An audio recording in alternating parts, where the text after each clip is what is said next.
Hi, എളുപ്പം തയ്യാറാക്കാൻ പറ്റുന്ന ഒരു പലഹാരമാണ് ഇന്നത്തെ റെസിപ്പി. ഞാനിവിടെ 1/4 കപ്പ് തേങ്ങ എടുക്കുന്നുണ്ട്. അതിലേക്ക് 1 ടേബിൾ സ്പൂൺ നല്ല ജീരകം, 3-4 ചെറിയുള്ളി, 2-3 വെളുത്തുള്ളി അല്ലി, അതുപോലെ ഒരു പച്ചമുളക് കൂടെ ചേർത്ത് നന്നായിട്ടൊന്ന് അരച്ചെടുക്കാം.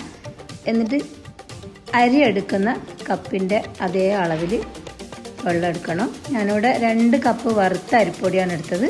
അതിന് 2.25 കപ്പ് വെള്ളം അടുപ്പിൽ വെച്ച് തിളച്ച് വരുമ്പോൾ നമ്മൾ അരച്ച് വെച്ച തേങ്ങാക്കൂട്ട് അതിലേക്കിട്ട് ഒന്നുകൂടെ തിളപ്പിച്ച് കൊടുക്കുക.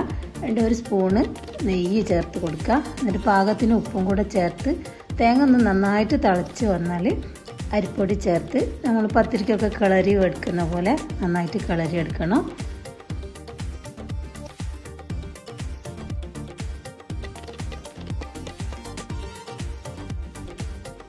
തീ കുറച്ച് വെച്ച് നന്നായിട്ട് ഇളക്കി കൊടുക്കുക. 5 മിനിറ്റ് അടച്ച് വെച്ച് അല്പം ചൂടാറി വന്നാൽ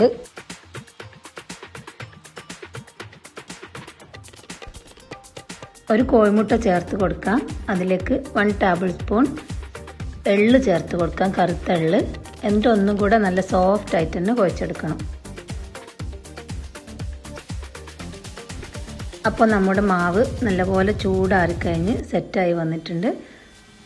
എന്നിട്ട് നമ്മൾ പത്തിരിക്കൊക്കെ പരത്തുന്ന പോലെ അധികം കട്ടിയില്ലാതെ നൈസായിട്ട് തന്നെ വട്ടത്തിൽ പരത്തിയെടുക്കുക. എന്നിട്ട് ചെറിയ ചെറിയ വട്ടമായിട്ട് ഒരു പാത്രത്തിൻ്റെ അടപ്പ് വെച്ച് മുറിച്ചെടുക്കണം.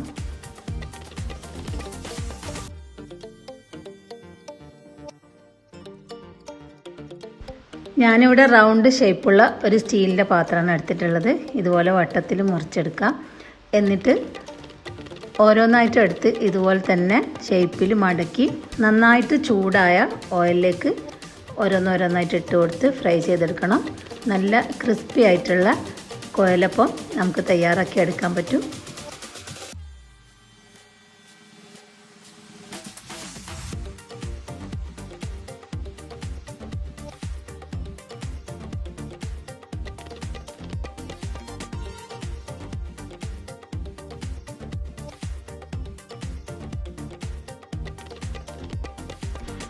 അപ്പോൾ ആർക്കും എളുപ്പം തയ്യാറാക്കാൻ പറ്റുന്ന കോലപ്പം ഇവിടെ റെഡി ആയിട്ടുണ്ട്.